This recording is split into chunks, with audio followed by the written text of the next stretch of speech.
Bismillahirrahmanirrahim. Assalamualaikum warahmatullahi wabarakatuh, anak-anakku yang soleh dan soleha. Bagaimana kabarnya hari ini? Alhamdulillah, luar biasa. Allahu Akbar. Mudah-mudahan anak-anakku makin sehat dan mudah-mudahan Allah senantiasa memberikan keberkahan dan serta kesehatan kepada anak-anakku semua. Baik, anak-anakku kelas 3 yang soleh dan soleha, insya Allah hari ini Bapak akan menjelaskan tentang surat Al-Qari'ah.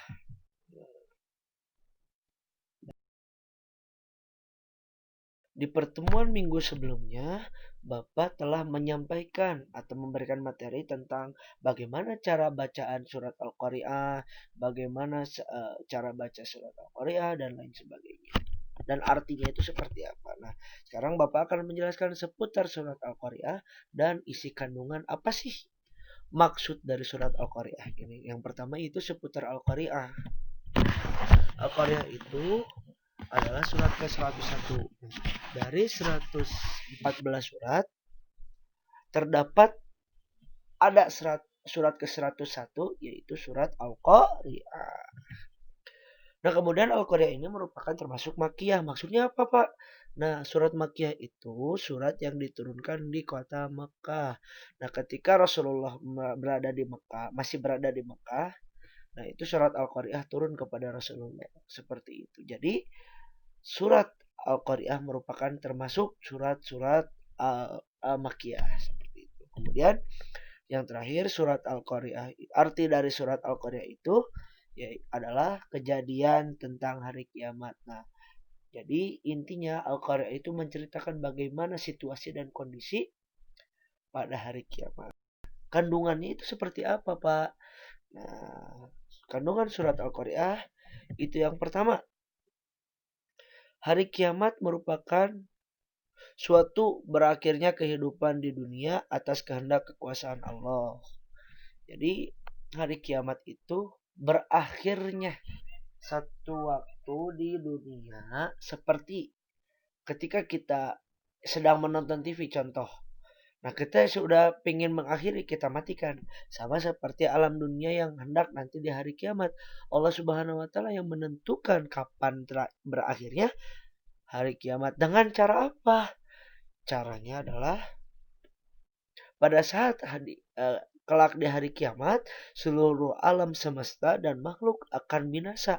Hanya Allah yang berkuasa. Jadi Allah akan menampilkan, Allah akan menyampaikan, Allah akan membuktikan bahwasanya janji-janji Allah dalam Al-Quran itu nyata. Allah itu yang maha kuasa. Tidak ada makhluk satupun yang dapat menandingi Allah. Tidak ada satu makhluk pun yang dapat menyaingi Allah. Makanya Allah di situ menghancurkan seluruh alam dan serta membinasakan seluruh umat manusia. Itu.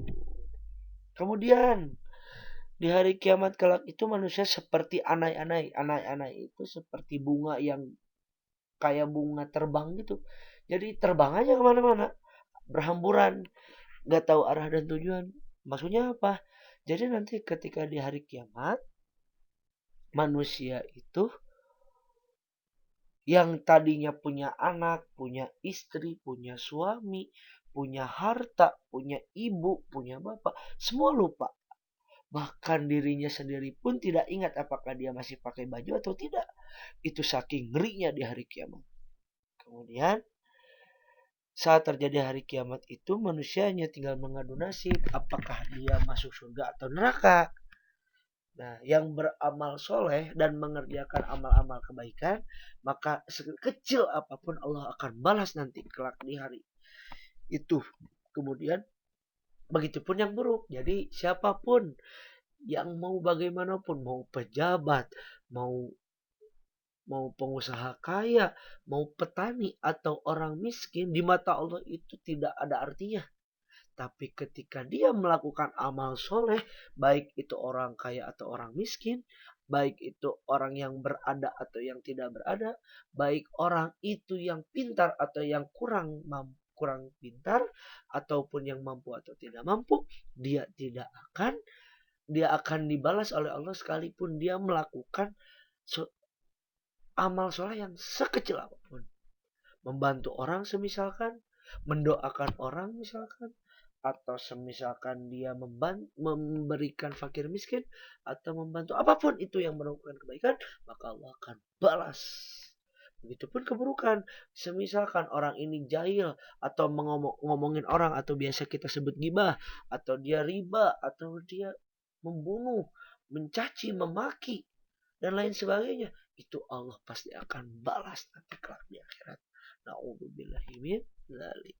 Nah, kesimpulannya dari materi ini adalah hari kiamat itu pasti ada. Hanya saja Allah saja yang tahu gitu kapan yang akan terjadinya hari kiamat. Entah itu kita lagi tidur atau kita sedang terjaga. Kapanpun yang Allah mau, ya Allah sudah menentukan hari kiamat, ya terjadilah hari kiamat. Seperti itu. Nah, di situ Allah akan membuktikan atau Allah akan menampilkan bahasanya, nih, Allah adalah raja dari segala raja. Allah adalah yang paling berkuasa. Tidak ada yang mampu menandinginya. Tidak ada yang mampu menyainginya. Kemudian di akhirat, kemudian nanti manusia itu lupa akan segalanya. Tidak ingat siapa dirinya. Tidak ingat dia sedang apa. Dia punya apa. Dia hanya memikirkan dirinya sendiri. Bahkan dirinya sendiri pun tidak ingat bahwasanya dia sedang melakukan apa. Seperti itu. Saking ngerinya nanti hari kiamat. Nah, dari situ ketika sudah terjadi hari kiamat, tinggal menunggu nasib. Bagaimana dia, apakah dia beramal soleh atau tidak, atau baik atau tidak. Itu anak-anakku yang soleh. Itu. Baik anak-anakku yang soleh, mungkin cukup sekian dari Bapak. Terima kasih atas perhatiannya. Mohon maaf bila ada kata-kata yang kurang berkenan. Allahumma muwaffiq ila aqwamit thoriq. Terima kasih, mudah-mudahan selalu semangat belajar. Semangat terus untuk belajar. Oke, mudah-mudahan menjadi ahlul Quran, menjadi ahlul jannah. Kita termasuk orang-orang yang ahlul jannah dan berkumpul kembali di surganya Allah. Amin amin ya rabbal alamin. Sekian, terima kasih. Assalamualaikum warahmatullahi wabarakatuh.